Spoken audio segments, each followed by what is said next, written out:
Vamos dar continuidade à nossa série de Eclesiastes. Estamos quase chegando no fim dessa série. A mensagem de hoje, ela tem como título: A alegria não é uma opção, mas um mandamento. A alegria não é uma opção, mas um mandamento. Vivemos na geração mais empoderada, mais livre, mais cheia de opções, com maior acesso ao conhecimento, medicina, ciência, tecnologia, mas é a geração mais depressiva, ansiosa, destituída de verdadeira alegria que já existiu. O que será que está acontecendo? Será que é porque ainda falta algo para se ter, para se fazer? Falta algo ainda a se desejar? Não. O que falta é exatamente aquilo que a gente vai aprender nessa mensagem hoje. Encarar a alegria como uma bênção a ser buscada, não nas coisas, mas no Senhor. Salomão, até o momento, ele nos falou sobre, essa parte final, a gente está se aproximando do fim do livro. Então ele está dando uma série de dicas práticas, né? Uma série de conselhos práticos. Salomão, ele nos falou sobre a sabedoria que constrói reputações e a tolice que destrói. Ele falou também sobre a necessidade de investir na vida, viver uma vida investida com sabedoria, para se alegrar, deixando a preguiça e o medo de avançar. Isso é o que nós vimos semana passada. A alegria, então, diante do que a gente vai ver hoje, é algo que deve ser buscado intencionalmente, mas com uma consciência que a tristeza também faz parte, e elas virão. Vamos abrir as Bíblias lá em Eclesiastes capítulo 11, versos 7 e 8, vai nos mostrar isso. Eclesiastes capítulo 11, versos 7 e verso 8. Diz assim: Doce é a luz, e agradável aos olhos é ver o sol. É óbvio que é bom se sentir bem. É bom experimentar o bem. É doce a luz. É ruim a escuridão. É assustadora estar no escuro. É assustador não saber onde estamos.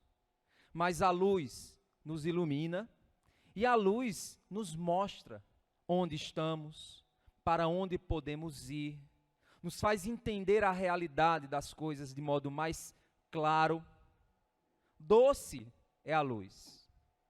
É agradável ver o sol. Lembra aqueles momentos em que o inverno é constante, em que o céu possui nuvens e que parece que a coisa não muda? É nesse momento de chuvas intensas e constantes, que um dia de sol é maravilhoso. O sol da manhã, levantar-se e sair e sentir aquele sol ameno na pele, é agradável ver o sol.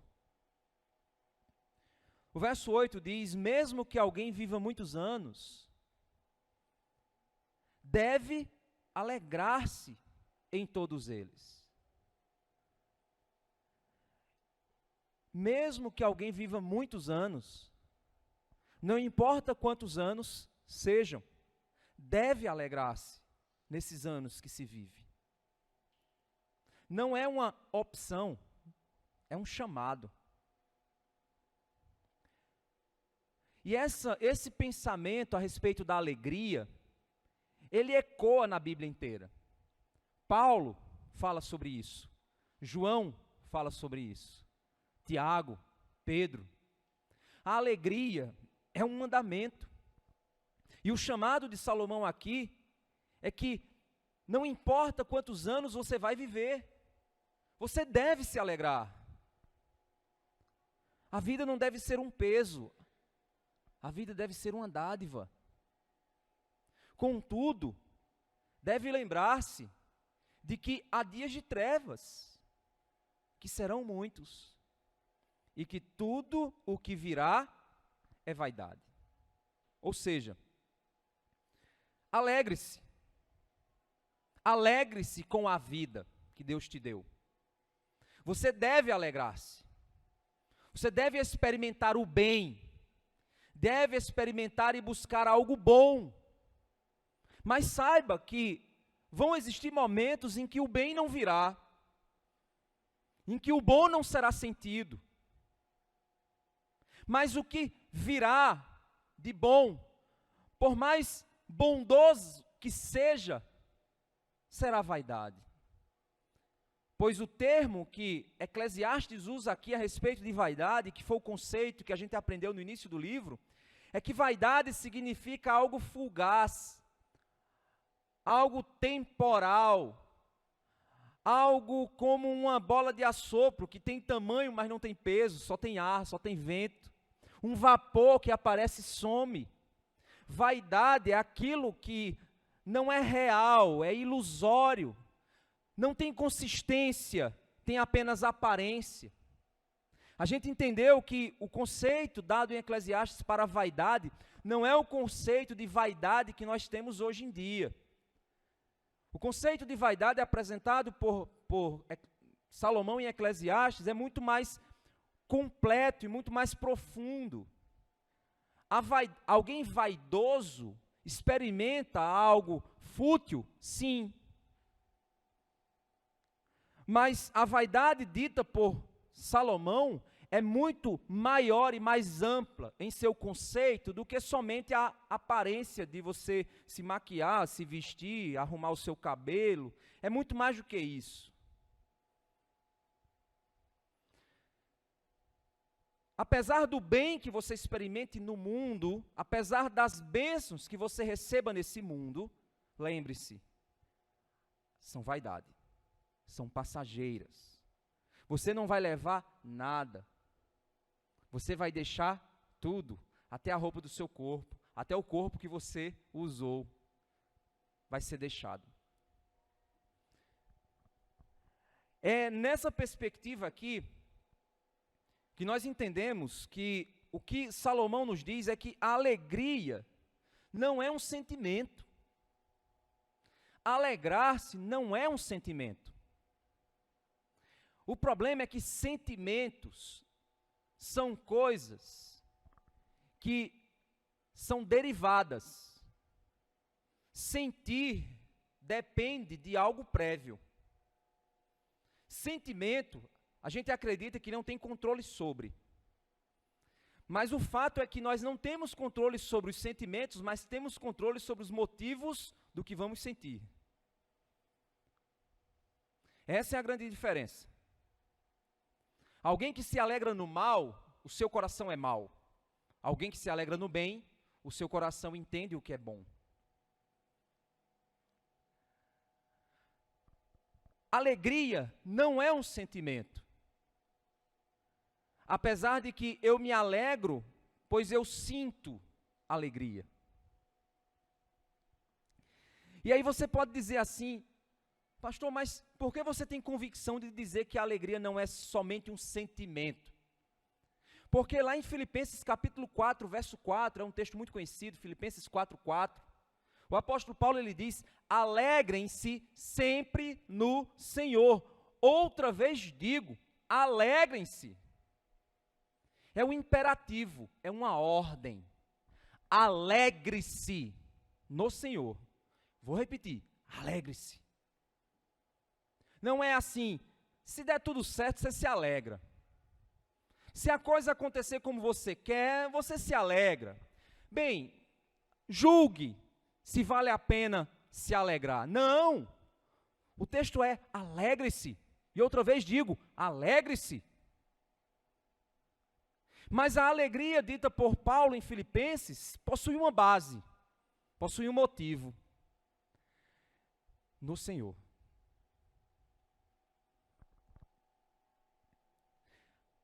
Aprender o contentamento é um pré-requisito para alcançar a alegria no Senhor. Você pode agora se perguntar: pastor, ok, muito bonito o que você está dizendo. Eu, particularmente, eu gosto da Bíblia prática. Eu gosto muito da Bíblia prática. Apesar de que eu amo conceitos, amo teorias, mas eu gosto de dizer assim: você viva isso. Como? Como eu vivo isso? Me ensine como. Eu posso chegar para você e dizer: alegre-se, meu irmão, e você, está certo, alegre-se no Senhor. E você diz: bonito, lindo, é mesmo, minha alegria é o Senhor. O Senhor é a minha força. Mas na prática, como acontecer isso? A alegria tem um pré-requisito. Se a alegria é o sentimento final, e aí quando eu disse para você, a alegria não é um sentimento, mas você sente. A alegria é um mandamento. É igual a amar. Você sente que ama alguém, porque você é um ser humano que tem emoções. Então você sente emoções. A alegria gera emoção? Gera. O amor gera emoção? Gera. Eu posso classificar o amor como um sentimento? Posso, mas biblicamente o amor não é só um sentimento, é muito mais do que isso. Sentir amor é fruto do mandamento de amar. Se você quer aprender a amar, ame. Como, pastor? Sirva aos outros. Assuma uma abnegação por outros, por alguém. Isso é amar. É o conceito de amor. Então, se você fica na sua, quieto na sua, esperando vir um anjo do céu injetar uma injeção de amor em você para você sair para fazer alguma coisa, isso não vai acontecer. Não é assim que funciona. Você precisa entender que existe um chamado. Ame. E você precisa entender como amar. Ame aos outros como a si mesmo. Ou seja, deseje para o outro o que você deseja para você. Trate o outro como você gostaria de ser tratado. Sirva ao outro como você gostaria de ser servido. Se você estivesse na situação que aquele outro que você está vendo estivesse, o que você gostaria de receber? Então faça por ele aquilo que você gostaria de receber. Então, tome uma atitude, ação.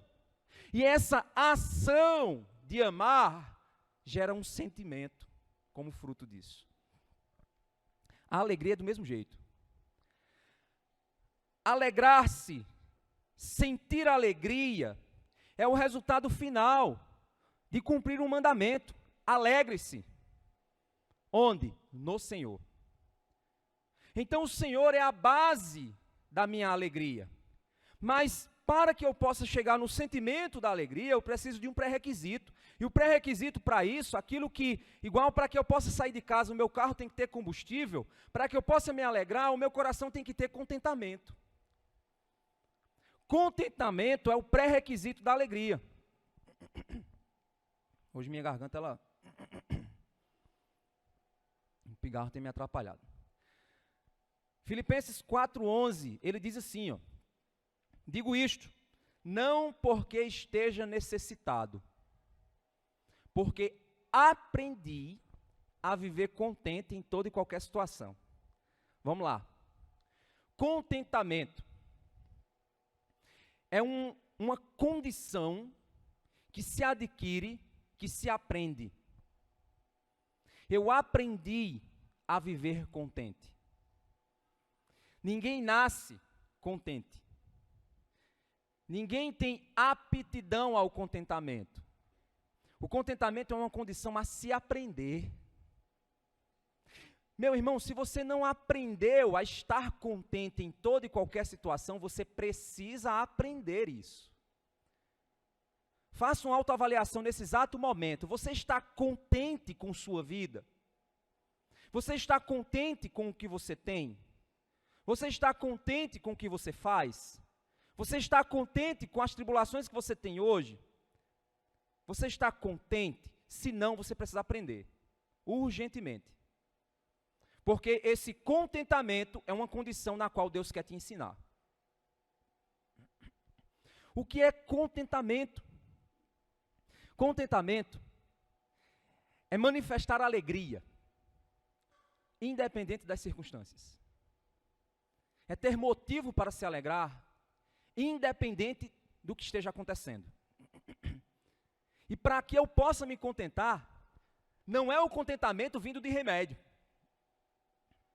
Você está passando por uma situação, está tenso sua vida, você está ansioso, você está agoniado, está sofrendo, toma um remédio, aí sai por aí. Eita, fulano é tão contente. Não, ele está dopado. Isso não é contentamento, é doping. Ele está dopado. Existe um medicamento que está produzindo nele um efeito. Está tirando dele a capacidade de refletir. Está embebedando ele com alguma substância. Isso não é contentamento. É por isso que o apóstolo Paulo ele diz assim: não vos embriagueis com vinho, no qual há dissolução, mas enchei-vos do Espírito. O Espírito Santo de Deus nos capacita a ter uma mente transformada. E a mente transformada nos capacita a enxergar as coisas com os olhos de Deus. Se os teus olhos forem maus, todo o teu corpo será, mas se os teus olhos forem bons, como será boa a luz? Mas se os olhos forem maus, quão grandes trevas serão? Bom é a luz, meu irmão. Bom é olhar para o sol, sentir o seu calor. A vida tem momentos de luz, a vida tem momentos de bom, a vida tem momentos de sol, mas também de inverno, também de dificuldades. Aprenda a contentar-se, aprenda a se alegrar, mas sem esquecer que o inverno virá. O apóstolo Paulo, quando diz, alegre-se no Senhor, uma vez digo alegre-se, é que você, para ter o efeito final da alegria, você precisa se basear no contentamento. E contentamento é a capacidade que eu tenho de ser grato pelo que eu tenho e pelo que eu não tenho. E mesmo que eu continue a não ter, eu continuo grato ao Senhor. Qual é o veneno para a destruição do contentamento? Ingratidão. Ingratidão é um veneno mortífero para destruir o contentamento do coração. Quer ver uma pessoa descontente da vida? É uma pessoa ingrata. Uma pessoa ingrata, ela é descontente, ela tem tudo a reclamar, nada a agradecer. Ela tem tudo a murmurar, nada a dizer obrigado, Senhor. E mesmo que Deus venha suprir ela com o maná do deserto, ela continua murmurando. O povo do deserto era assim, por isso caíram. A ingratidão é a tentativa do nosso coração de dizer: Deus, eu sou Deus e você é meu servo. Faça a minha vontade, senão você não verá o meu sorriso. Você não verá a minha alegria, você não verá a minha gratidão, se você não fizer o que eu mando. Porque eu sei o que eu preciso para a minha vida. E se você, Deus, não fizer o que eu preciso, eu não ficarei feliz. Eu só ficarei feliz se você fizer a minha vontade. É a ideia, meus irmãos, da criança mimada. Pais que mimam seus filhos são aqueles que não querem contrariar seus filhos. Compram o amor dos seus filhos com presentes. Quando os seus filhos querem algo, eles correm e fazem. Se o menino vai ficar com raiva, eles vão lá e tentam, de alguma forma, não deixar que o reizinho tenha raiva. Eles estão criando um adulto, um futuro adulto ingrato, descontente.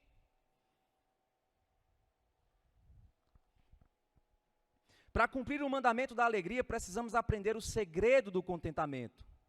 O segredo do contentamento é uma condição do coração, não é uma condição das circunstâncias. O apóstolo Paulo ele disse: aprendi a viver contente em toda e qualquer situação. Ou seja, o apóstolo Paulo está dizendo o quê?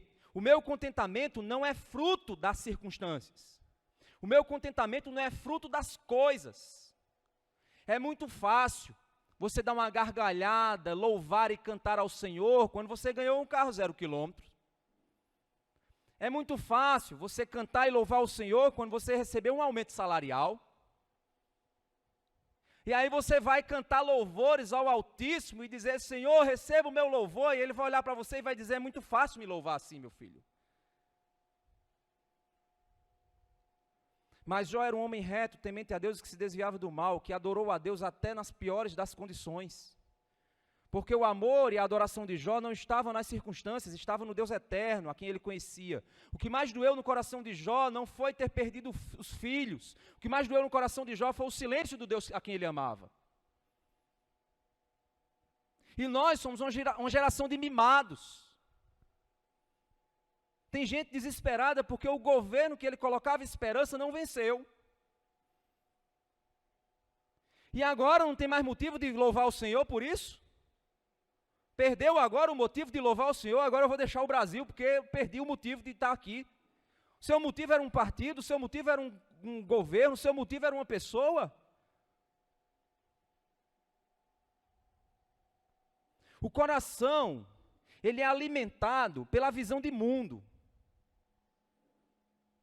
A janela do coração é os olhos. A forma como eu enxergo o mundo, a forma que eu olho para as coisas, a forma que eu desejo o que eu vejo, a forma com que eu aprendo o que eu preciso, é isso que alimenta o meu coração.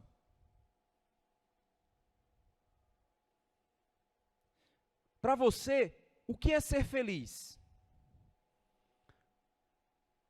Para você, o que você deve ter para ser feliz? Você já fez essa pergunta? Faz essa pergunta para você mesmo. Chega em casa e diz assim, pega um papel e escreve teus sonhos. Hoje eu estaria feliz se eu... Faz esse exercício, chegar em casa, pega um papel em branco e pensa com toda sinceridade. E diz assim, eu estaria extremamente feliz hoje se eu recebesse essas bênçãos aqui. E vai lá, resolvesse isso, recebesse isso e tal e tal. Meu amigo, eu estaria aqui saltando de alegria. Aí pega esse papel, acende o fogão e joga ele no lixo. Porque tudo aquilo que você escrever, se é isso que te alegra, estão competindo com o Deus eterno. Tem uma música do Projeto Sola que é muito forte, que é o Salmo 23, que ele diz, o Senhor é meu pastor. Aquilo que eu não tenho, eu não preciso. Aquilo que eu não tenho, eu não preciso. Mas, Senhor, eu preciso. Mas eu preciso. E Deus não te dá. Deus, você não me ouve. E Deus não te dá. Deus, eu estou te pedindo, é minha fé, eu vou aumentar a minha fé. Eu vou fazer uma promessa. Se eu ganhar isso, eu vou dar 1000% disso para Deus.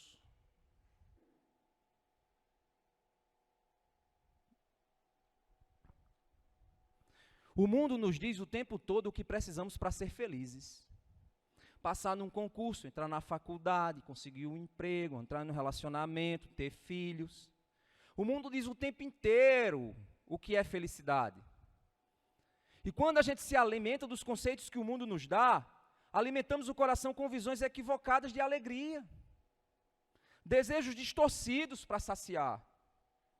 Paz é uma condição do coração pronto para se alegrar. Um coração que é o terreno fértil da alegria está em paz. Pastor, de onde você tirou isso? Vocês vão ver que quando eu ler o texto, tudo isso vai encaixar.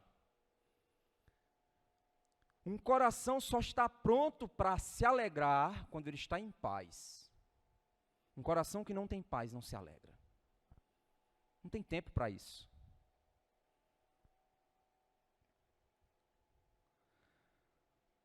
Paz é uma condição do coração pronto para se alegrar. Imagine o coração como um solo a ser plantado. Vamos lá, eu vou usar aqui uma ilustração para te ajudar a entender o mecanismo. Imagine o coração como um solo a ser plantado. O fruto que vai sair daquele solo que você plantou é a alegria. A semente que você joga são os motivos para se alegrar.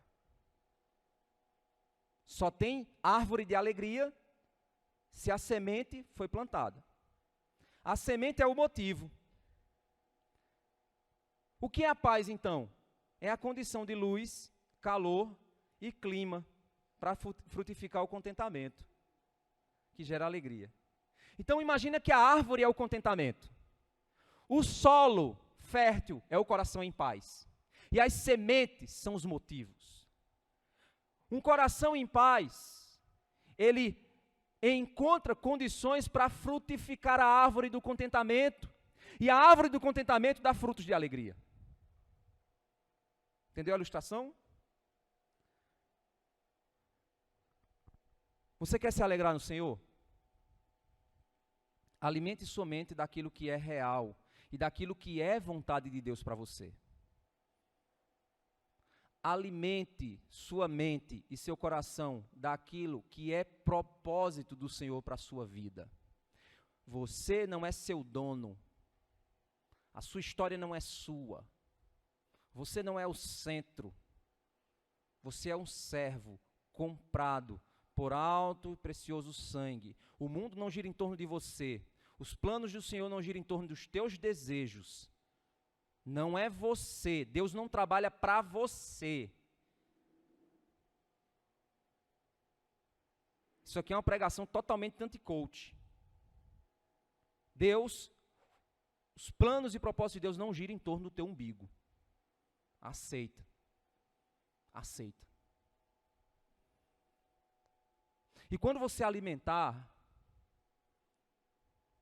o seu coração com aquilo que é desejo de Deus para você, que Deus projetou você para aquilo, que você vai experimentar aquilo que Deus criou antes que houvesse mundo, a história que Deus escreveu, antes que você fosse uma substância informe no ventre de sua mãe, o seu nome já estava escrito no livro da vida. Deus já tinha uma história para você, um propósito para você, um plano para você. E com certeza, Ele não estava esperando você nascer para Ele te perguntar, o que é que tu quer, meu filho, para eu te dar? Não, Ele já tinha tudo pronto. Ele projetou teu coração, tua estrutura física, a cor do teu cabelo, o lugar onde você nasceu, o teu trabalho, os teus dons e talentos, a tua história, a tua idade, tudo. Ele projetou cada detalhe para que você experimente completamente o propósito que Ele tem para você. Você quer se alegrar no Senhor? Deseje os desejos de Deus para você. Prepare o solo do seu coração para receber a verdade do Senhor. Deixe plantar as sementes da palavra. As sementes daquilo que Deus quer para você. Aquilo que realmente importa na vida. No fim, em um ambiente de paz no coração, o fruto da alegria vai brotar. Agora vamos ler o que é que Paulo disse no contexto, lá em Filipenses 4, do 4 ao 13, a gente vai só ler. É exatamente o contexto do que Paulo, de tudo isso que eu expliquei, só que eu fiz ilustrações aqui.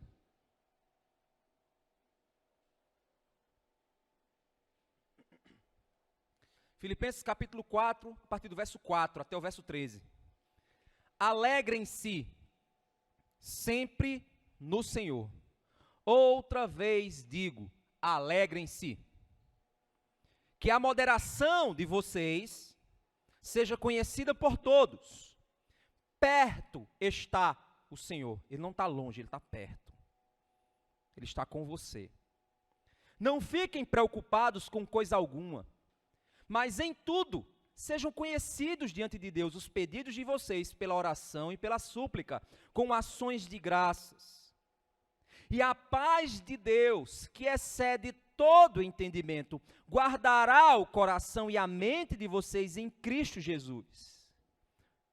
Finalmente, irmãos, tudo que é verdadeiro, tudo que é respeitável, tudo que é justo, tudo que é puro, tudo que é amável, tudo que é de boa fama, se há alguma virtude, se algum louvor existe, seja isso que ocupe o pensamento de vocês.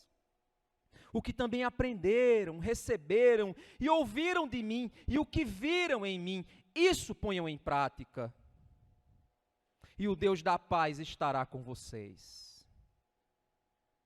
Fiquei muito alegre no Senhor, porque agora, uma vez mais, renasceu o cuidado que vocês têm por mim. Ele se alegrou, porque os filipenses estavam cuidando dele, ele estava passando por necessidades, e os filipenses cuidaram dele. Isso alegrou o coração dele. E aí ele vai dizer, a minha alegria não é ter recebido o que vocês mandaram para mim. A minha alegria não é ter recebido a oferta que vocês me deram. Não, a minha alegria não está no dinheiro que vocês mandaram. A minha alegria não está no cuidado, nas coisas materiais que vocês me entregaram. Não está na ajuda física que vocês me deram. Paulo vai dizer que a minha alegria não está nisso. Ele vai agora aplicar tudo o que ele falou anteriormente, agora com um exemplo da própria vida. Ele vai dizer, fiquei muito alegre no Senhor, porque agora uma vez mais renasceu o cuidado que vocês têm por mim. Na verdade, vocês já tinham esse cuidado antes, só que lhes faltava oportunidade.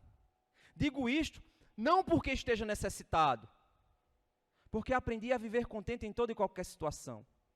Sei o que é passar necessidade. Sei também o que é ter abundância. Aprendi o segredo de toda e qualquer circunstância, tanto de estar alimentado como de ter fome, tanto de ter abundância como de passar necessidade. Tudo posso naquele que me fortalece. Paulo está dizendo, eu me alegro não porque eu recebi algo físico de vocês, eu me alegro porque eu vi o quanto vocês são amáveis. Eu vi o quanto a obra de Deus está agindo em vocês, o quanto vocês são sensíveis à dor dos outros, o quanto vocês são aqueles que amam o que eu tenho feito por vocês. O que me alegra não é o que vocês mandaram, o que me alegra é o amor de vocês. É a obra de Deus, que Deus está realizando em vocês.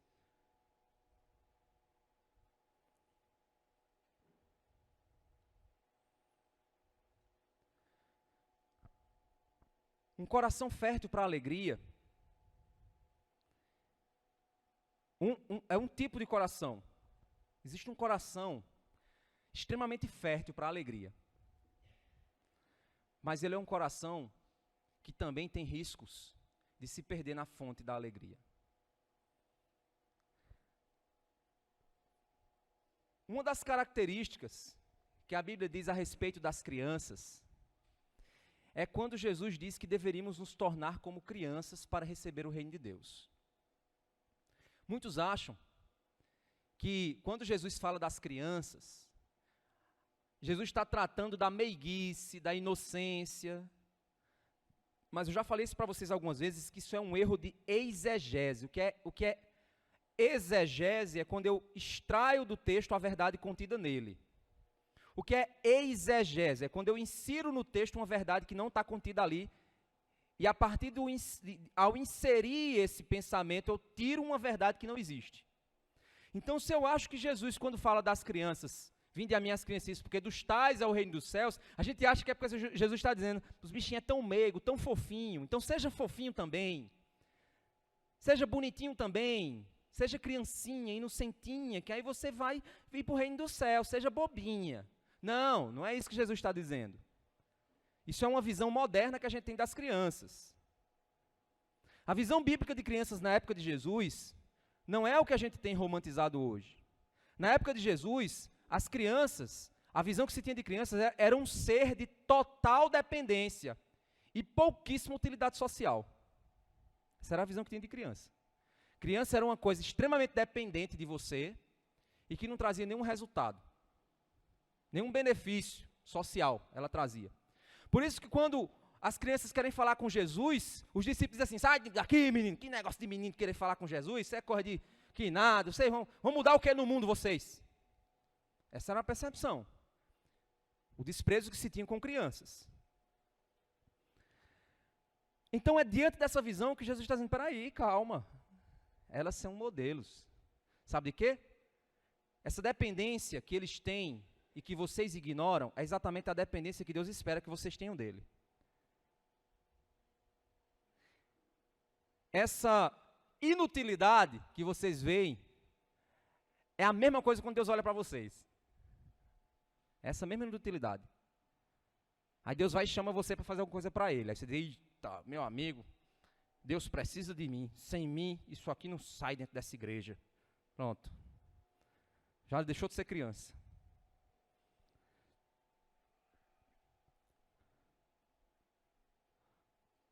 Ser criança, amar uma criança, exige entrega sem retorno.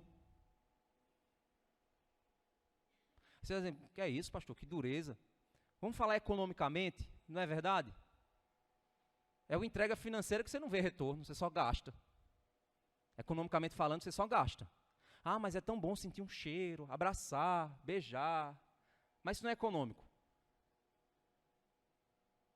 Eu estou falando daquilo que é racional. Amar uma criança requer entrega sem retorno. Amar eu e você requereu de Deus entrega sem um retorno, a não ser nós, a não ser a nossa existência, que ainda continua dando trabalho para Ele.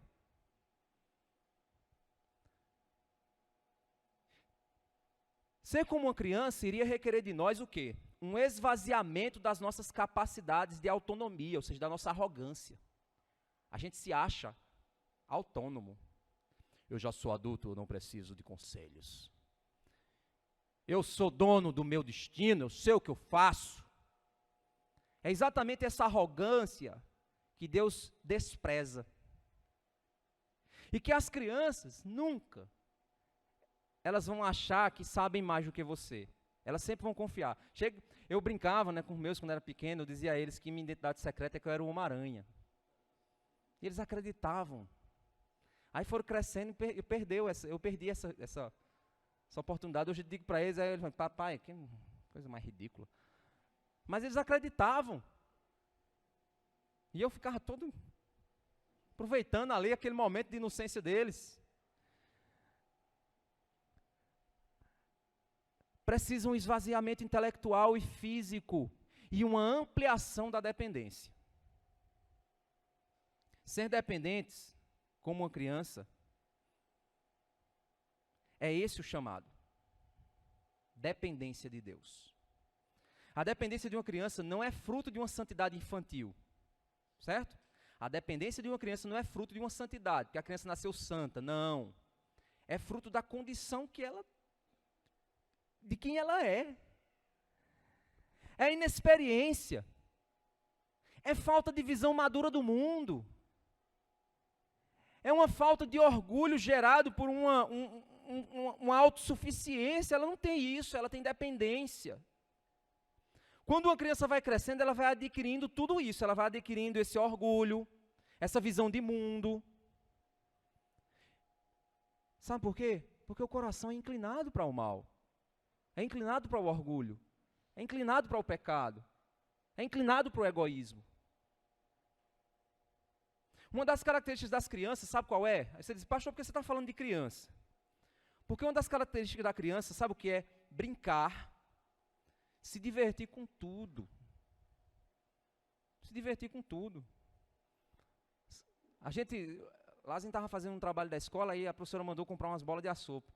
Aí Samantha foi, encheu 10 bolas de assopro, aí escreveu uma cara em cada bola de assopro, disse que era um filho. Aí tinha um filho feliz, um filho triste, um filho do olho grande, um filho do olho pequeno. Eram vários filhos. Aí ela foi para uma caixa de papelão, botou na sala. Aí botou os filhos tudo sentados lá na caixa de papelão. Fique quietinho, menino. Aí quando ela saiu, deu um vento. Aí a bola começou a... Ele, volta aqui, meu filho. Ela começou a correr. Aí a bola foi, bateu no portão. Foi, pá, estourou. Ela fez, meu filho morreu. E começou a chorar. Aí eu disse, eita, e agora, minha filha? Ela fez, eu vou fazer outro. Resolveu o problema, a lágrima voltou na mesma hora. Que solução fácil para a vida, meu Deus. Não é assim que a gente vive quando é criança? A vida não é tão simples, não é tão fácil. Gente, como é maravilhoso. Você olha o bebezinho, está lá, ó, o bebezinho no braço de Amanda, Daphne, está ali, ó, preocupada com a política nacional. Está ali, meu Deus. A coisa que ela está preocupada é mamar, dormir, ter a necessidade satisfeita na hora que ela precisa. E o que ela precisa fazer? Chora. E o pai e a mãe vai lá e supra a necessidade. Não tem autocapacidade para isso. Essa simplicidade também é uma condição que é exaltada pela Bíblia. Enquanto você está preocupado com as contas de amanhã, o seu filho se diverte com a vida. Você vai para as férias, paga um hotel. Está lá um menino, na piscina, e você preocupado em pagar o cartão, porque você passou o hotel no cartão. Mas eles não estão nem aí se você passou o hotel no cartão. Estão nem aí com isso. Estão lá na piscina, plá, se divertindo na beça.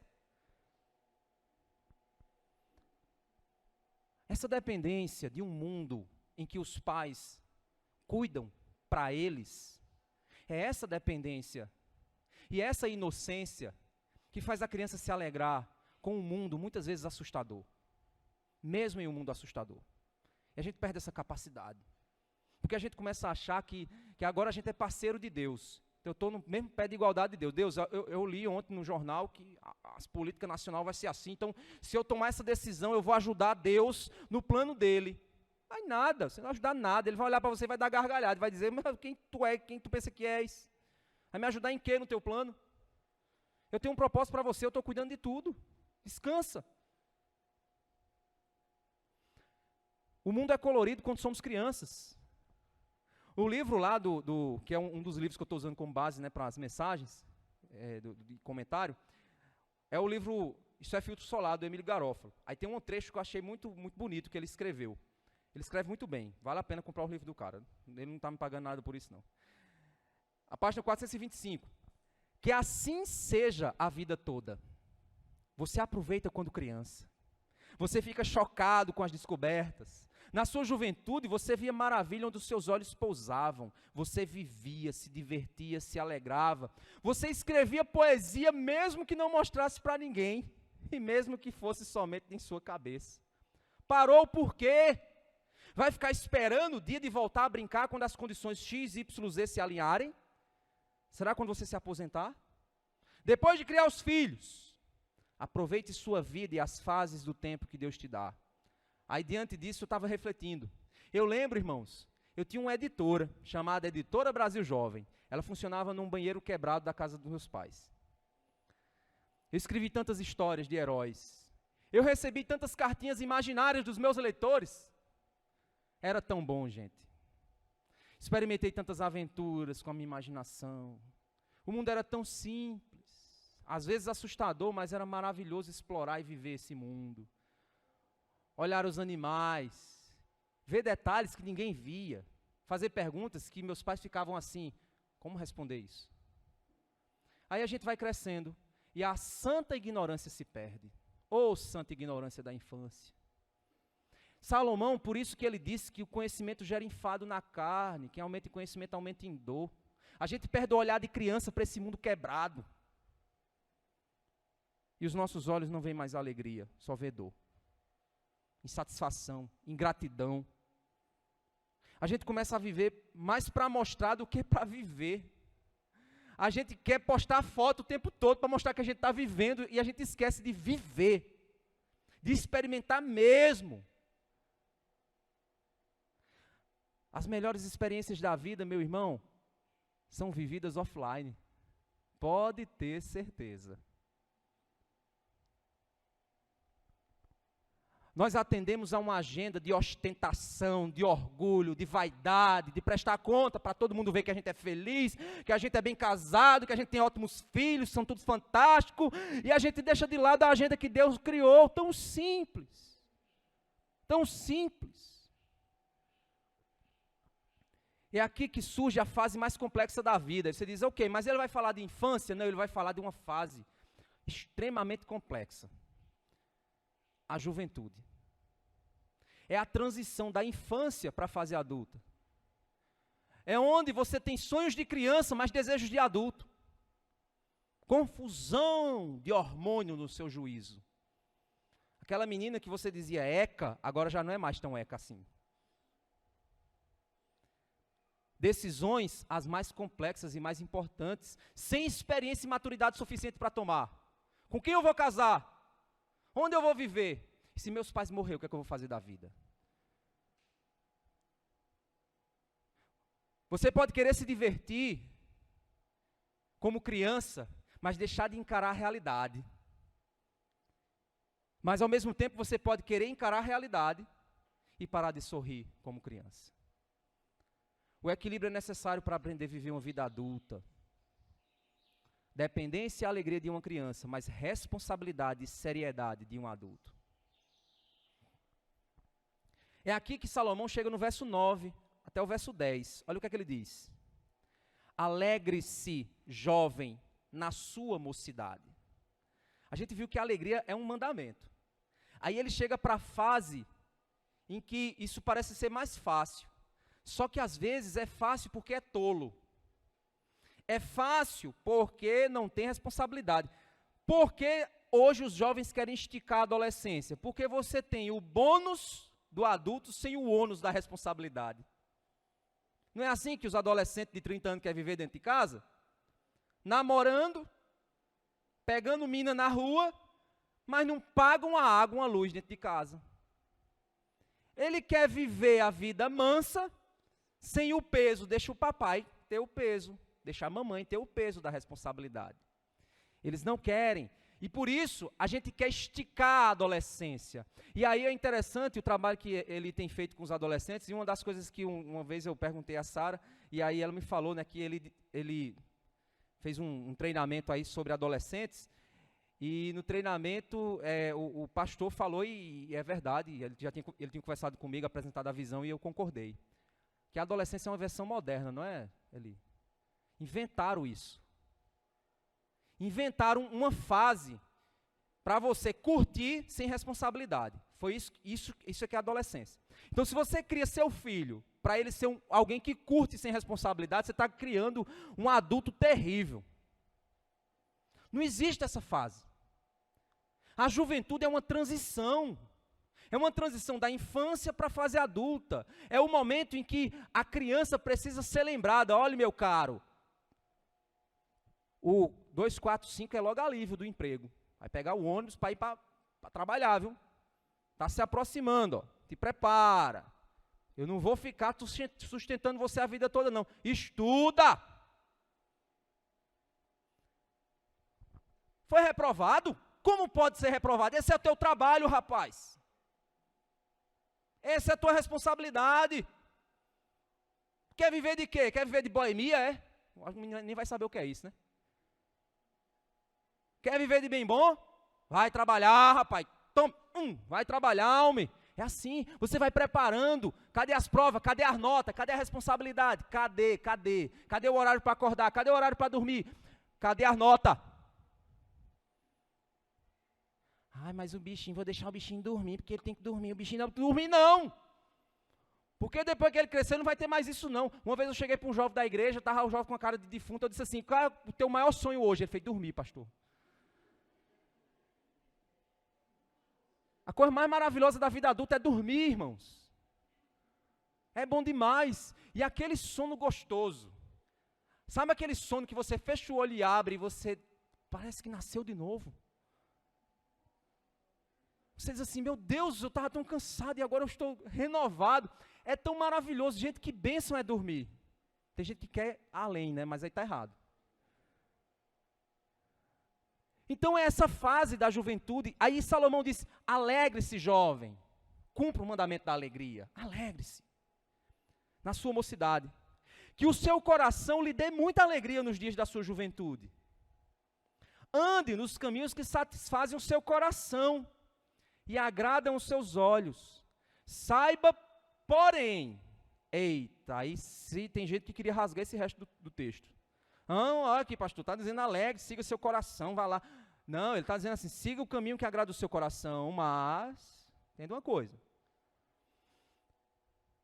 Saiba, porém, que de todas estas coisas, Deus lhe pedirá contas. Checkmate. Ai, como o meu sonho é fazer rapel. Vai lá, Jó, faz rapel. Vai lá. Se alegre, tem essa experiência. Se tiver medo de altura, vai lá. Se alegre. Ah, eu quero jogar bola com meus amigos. Vai lá, cara, jogar bola. Eu quero aprender a pintar. Vai aprender a pintar. Quero aprender a tocar violão. Vai aprender a tocar violão. Aproveita que tu ainda tem tempo. Mas entenda uma coisa, as suas escolhas também vão ter consequências. Então não quero viver só de alegria, não. Não quero viver só de curtição, não. Deus vai te dar a oportunidade de se alegrar? Vai, mas entenda uma coisa. Existem resultados e consequências. Eu sempre ensino os meninos lá em casa o seguinte, eu digo, olha, você quando é criança, se você comete um erro, você quebra um brinquedo. Quando você é adulto, se você comete um erro, você pode ir para a cadeia. Vixe, pastor, é muito assustador essa sua conversa com seus filhos, né? Mas é verdade. Enquanto é criança, menino, pá, quebra o brinquedo. Aí danou o dedo, a canela no irmão. Aí, vai chorar, pronto. Você, quando é adulto, dando uma canela em alguém, meu amigo, o cara mete a mão no pé do vidro, você pega uma briga com um cabo, sai no carro feito um doido, dando o carro numa parede, morre. Totalmente diferente. Os resultados são outros. Por que a juventude é tão complexa? Porque, gente, é a fase em que você está nas decisões mais difíceis. E você não tem maturidade suficiente para decidir muita coisa. Aí você se apaixona por um boyzinho. Aí o boyzinho faz tua cabeça e teu juízo. Aí chega e diz para você, vamos viver um romance. Aí o teu pai e tua mãe dizem, vai nessa onda não, tu vai se destruir. Aí tu assiste um dorama que está lá o casal durante 20 temporadas, olhando um para a cara do outro, pegando na mão e naquele romance e tal. E aquela coisa, você diz, eu quero viver esse romance com esse rapaz. Depois de 9 meses, você vê o resultado. Aí, nesse seu romance, você tomou uma decisão que vai mudar a tua vida inteira. Mas o dorama só fez terminar a temporada e os atores foram para casa. Está vendo a diferença? A realidade é outra. Então, jovens, se alegre, tenha amizade, jogue videogame, leia um bom livro, pinte, aprenda a cantar, aprenda a fazer esporte. Gente, eu fiz tanto esporte na minha juventude, eu agradeço tanto a Deus, porque mesmo sem conhecer isso aqui, mas meus pais, eles deram liberdade. Karatê, eu quero fazer karatê, meu pai, vai fazer karatê. Eu quero aprender a pintar, meu pai, vai aprender a pintar. Eu não pedi balé, né, mas eu acho que ele não ia deixar, não. Mas tu vai-se embora fazer, vai lá, aí ele investia, aí ele tal. Eu estava conversando desse com os jovens aqui, eu disse, gente, aproveite, e ao invés de vocês ficar com a cabeça curvada, isso na frente de uma miséria, de um celular, faz o seguinte, vai aprender a cantar, vai aprender a tocar violão, vai aprender a pular, vai aprender a fazer, sei lá, vai viver a vida, fica atrás de uma tela, feito um doente, atrás de um videogame, só faz aquilo na vida, pelo amor de Deus. É uma oportunidade tão grande. Como eu queria voltar à minha juventude para aprender um bocado de habilidade nova, que eu não tive a oportunidade de aprender, apesar de ter feito um bocado de coisa. Então use a oportunidade, alegre-se, seja grato, mas entenda, tem um risco. O verso 10, ele diz assim, afaste do seu coração a mágoa, remova do seu corpo a dor, porque a juventude e a primavera da vida são vaidade. Ou seja, a juventude, ele compara a juventude à primavera. A primavera vai passar, o inverno vai chegar. A vida não vai ser sempre de saúde. O jovem no mundo, o que é que ele está fazendo? Tomando cachaça, acabando com o fígado dele. Quando fica velho, meu amigo, é tanta doença que começa a aparecer. Sabe o que é? É a cobrança daquela juventude inútil que você viveu, de curtição louca. A conta chega, meu irmão. A conta vai chegar. É assim que funciona. Então, alegre-se pelas dádivas do doador, mas nunca se perca com as dádivas. Nunca esqueça do doador. Você vive por ele, para ele, no tempo dele e no mundo dele. Tudo que você tem é presente dele e foi dado para que você seja grato. Use diante dele, use diante de luz, da luz dele, do projeto dele. Quando você esquece do Senhor, você pode se perder em seu próprio coração enganoso, pegar as dádivas, não mais como um meio de se alegrar, e sim como um fim. Amizades não são o objetivo da sua vida. Cuidado, que seus amigos não podem te dominar. As amizades são um meio que te alegram, te faz grato a Deus. Não é qualquer amizade também, não é amizade pela amizade, mas são amizades que te levam para próximo de Deus. Ou que você conduza eles para Deus. Porque eu digo isso muito para os meus filhos, já disse isso para os jovens aqui. Se você tem amigos no mundo, que você nunca falou de Jesus para ele, você é um egoísta. Você não é amigo dele não, você é amigo da onça. Não venha dizer que você ama seus amigos não, porque se você nunca falou de Jesus para um amigo que você disse que ama, você não ama ele de verdade. Porque esse teu amigo está indo para o inferno e você não faz nada por isso, você tem medo. Você tem medo de falar. Tem um treinamento que eu fiz no último congresso que eu fui, um treinamento de evangelismo. Eu estou me preparando, comprei o material, estou me preparando para a gente preparar um curso de evangelização aqui na igreja, para quem quiser fazer. Tem um conceito no treinamento muito interessante, ele chama de a linha doída. A linha doída. O que é a linha doída? Você se relaciona com as pessoas, mas existe uma linha que normalmente você evita ultrapassar. Aquela pessoa está sentindo uma dor, a alma dela está sentindo uma dor, que ela não sabe que dor é. Você sabe como resolver o problema da dor daquela alma. Mas você tem medo de ultrapassar a linha, porque se você ultrapassar a linha, aquela pessoa pode ficar com raiva de você, você tem medo disso. Pode pensar mal de você, pode ficar chateado com você. Se for alguém que está fazendo um negócio com você, algum tipo de negociação de emprego, você tem medo de falar, porque você pode perder o emprego. Então, existe uma linha doída nos nossos relacionamentos, e a gente não quer ultrapassar. Só que se você ultrapassar a linha doída, ou você ganha aquela alma e aquela amizade eternamente, ou você perde aquele amigo. Ou você ganha a raiva dele contra você. Ele vai olhar para você e vai dizer, meta-se na sua vida. E nós fomos chamados, para quê? Jesus disse, vocês serão perseguidos por minha causa. Mas a gente quer ser o quê? Bonzão, o cara da galera. Você jovem, se você nunca ouviu um xingamento por ser crente na tua escola, você está vivendo uma negação na sua fé. Eu lembro, na universidade, estava os camaradas sentados, os caras sentados assim na mesa, estudando, tá? Quando eu chegava, eles mudavam de assunto. Aí tinha um mais corajoso que dizia assim, chegou o santarrão, chegou o homem santo, chegou o homem santo. E eles falavam isso pejorativamente, gente, aquilo me doía tanto, ficava tão triste. Às vezes eu pegava meu livro e andava dentro da faculdade sozinho, assim um zumbi, sozinho, sem amigo. Por quê? Porque se eu chegava perto de um camarada, de uma galera, estava a galera falando de quê? Cachaça e mulher. Eu ia fazer o quê sentado ali?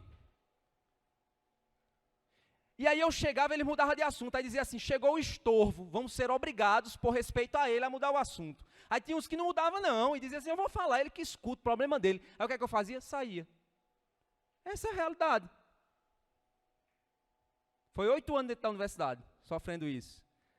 Agora, outro ponto bom é o seguinte, é que quando você se aplica, aí as pessoas se chegam a você, por interesse. Aí sabe o que é que eu fazia quando o cabo chegava? Ei, vamos estudar, quando estou pegando aquele assunto, bora? Aí eu começava a estudar com o cabo, aí começava com o evangelho com ele. Aí o cabo, se ele corresse, ele ia perder a oportunidade de aprender o que eu tinha para ensinar, então ele era obrigado a ficar. Eita, meu amigo, evangelismo à força. A gente precisa ter essa capacidade de ultrapassar essa linha, gente. Amizades têm alvos, a vida tem um alvo, alegrar-se em Deus. Então, usa, jovem, essa tua amizade para alcançar os teus amigos, para Cristo.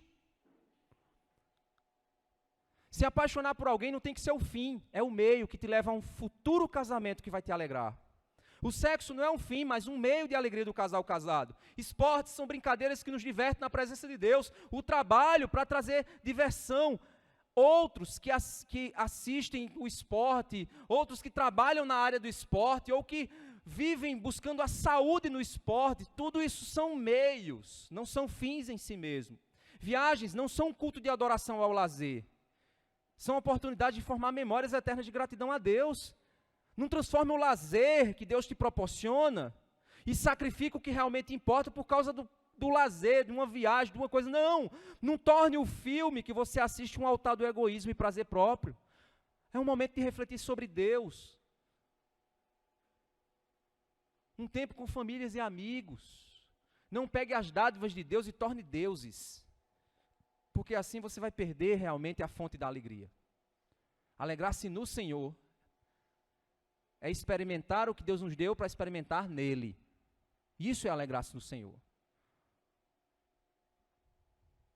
O autor deixa claro, você pode se alegrar, mas cuidado com o que você escolheu para se alegrar. Sabe por quê? Porque Deus vai te julgar. O que é que te alegra? É ir para a farra e tomar cachaça? Deus vai cobrar isso de você, porque isso não é a alegria que Ele quer te oferecer. Então, o que você escolher como algo para se alegrar, Deus vai te cobrar. E vai dizer assim, olha, não é isso que eu quero para a sua vida. Lembre-se do seu Criador. É isso que ele dá no verso 12. Capítulo 12, verso 1. Lembre-se do seu Criador nos dias da sua mocidade. Antes que venham os dias maus e cheguem os anos em que você dirá, não tenho neles prazer. Lembre-se enquanto é jovem, sabe por quê? Porque a juventude é um investimento para o futuro. Como é bom você ver jovens, pré-adolescentes entregando a vida a Jesus, como a gente viu semana passada. Como é bom eles começarem a vida amando o Senhor, desejando o Senhor. Como é bom. Porque eles vão ter uma vida inteira de verdadeira alegria. Como é bom fazer isso enquanto é jovem. Mas não significa dizer que se você já passou de uma certa idade, você não pode entregar sua vida a Jesus. Pode sim, o quanto antes é necessário para que você possa mudar sua vida, para que você possa encontrar a verdadeira alegria.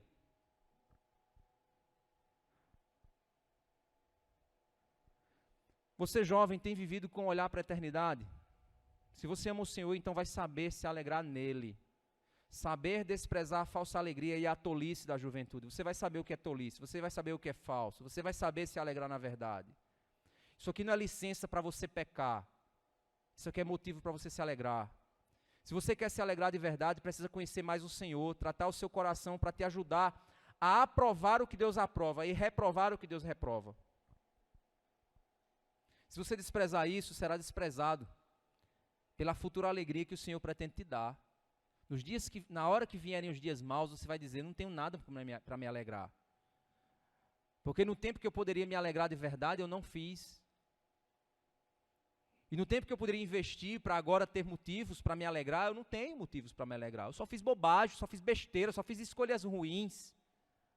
Então você jovem, você tem uma vida inteira pela frente. Você tem uma história toda pela frente. Alegre-se no Senhor e construa isso nele.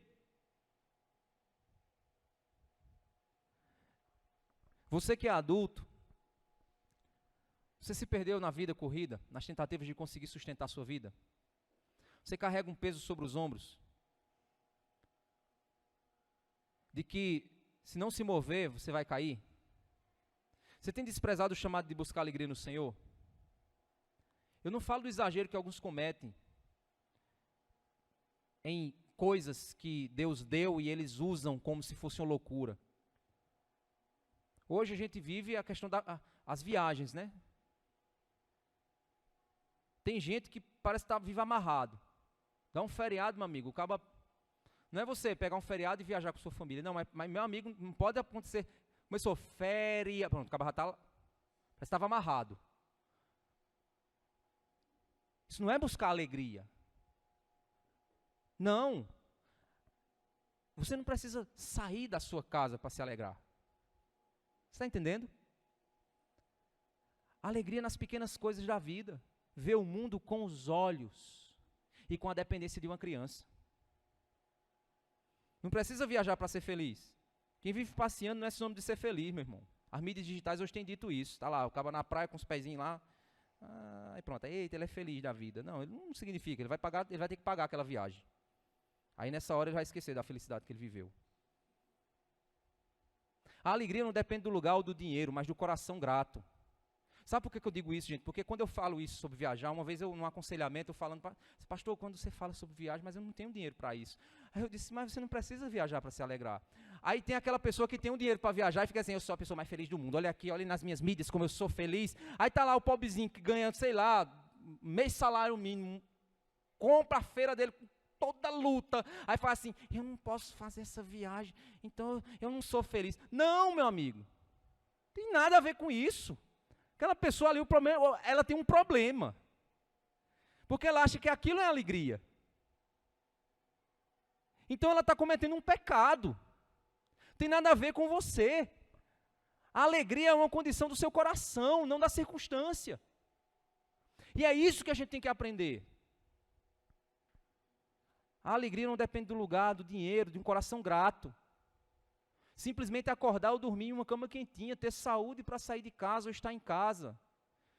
Essa semana, irmãos, sexta-feira eu viajei, cheguei hoje de manhã. Fui dar um treinamento lá em Recife, para uma igreja presbiteriana de Candeias. Gente, como é triste você passar nas ruas de Recife. Como é triste você parar nos sinais. Eu olhei assim, tinha uma mulher com 3 crianças, dormindo num colchão e outra na barriga. Você olhar ali e você dizer, meu Deus. Aí eu saía, né, com o pastor Daniel, a gente ia para um hotel. Aí eu me deitava numa cama confortável para dormir, num hotel, num bom hotel, enquanto aquela família estava na rua. Estou dizendo para você resolver o problema do mundo, não. Você não vai resolver. Mas você precisa aprender a ser grato. Eu tenho certeza que ninguém aqui está numa rua com seus filhos, com um bebezinho no braço, com outro na barriga. Eu tenho certeza que todo mundo aqui vai sair daqui, dessa igreja hoje, vai para a sua casa, vai comer uma boa comida, vai tomar uma boa água, e vai deitar numa boa cama, e vai dormir um bom sono. Então deixa eu te perguntar, o que é que você tem para reclamar?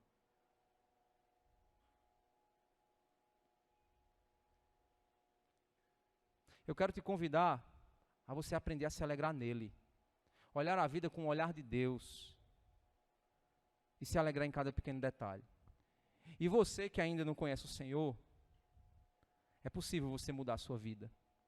Você mudar seu coração. Não estou aqui te oferecendo que você vai sair daqui com um carro novo, com uma casa. Não, pelo amor de Deus. Isso aí é promessa de outro tipo de evangelho. Você vai continuar do mesmo jeito que você está, mas com um coração diferente. E eu tenho certeza que tudo vai mudar para você. Não vai mudar fora, vai mudar dentro. Você vai dizer, meu Deus, que coisa maravilhosa. Se você ainda não conhece o Senhor Jesus, entregue sua vida a Ele, hoje, agora. Não deixe para amanhã.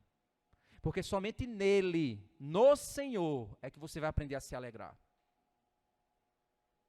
Então que Deus nos ajude, irmãos, a se alegrar no Senhor. E entender que a alegria não é um sentimento, é um mandamento. Se você ainda não aprendeu a se alegrar, ore, clame, busque, para que Deus mude o seu coração, o seu pensamento, mude os seus olhos, para que você possa se alegrar nas menores coisas que a vida te oferece, que Deus te deu.